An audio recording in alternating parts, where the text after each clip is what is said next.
पवईहून इकडे आलो त्या हॉटेलला. माझं वय 90 आहे. या हॉटेलला आल्यानंतर हॉटेलचे फोटो मोबाईलवरती वगैरे बघितले होते, त्यामुळे हॉटेल कसं याची कल्पना आली होती.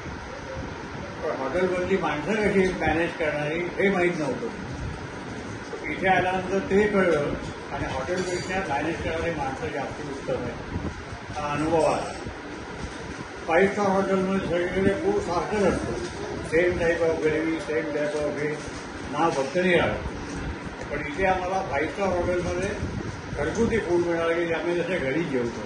ती मला त्याची हॉटेलची स्पेशालिटी वाटली. आणि त्याचा मॅनेजिंग स्टाफ हा आम्हाला वेगळा वाटलाच नाही. They will with us all the time. त्यामुळे अतिशय प्रसन्न आणि छान वाटलं.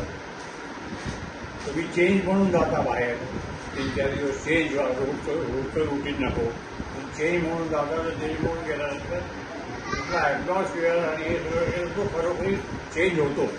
नाही तर मग रुटीन होतं. जायचं हॉटेलमध्ये 5 स्टारमध्ये राहायचं, 2 दिवस राहायचं, परत यायचं. हे रुटीन होतं. पण असं काही विशेष झालं की यू नेवर फॉरगेट दॅट. तसं हे हॉटेलमध्ये माझा पर्सनल एक्सपिरियन्स होता आहे. I will never forget. Excellent facilities, excellent food आणि excellent treatment of the people. तरी आम्हाला ज्या पद्धतीने ट्रीट केलं व्हेरी युनिक.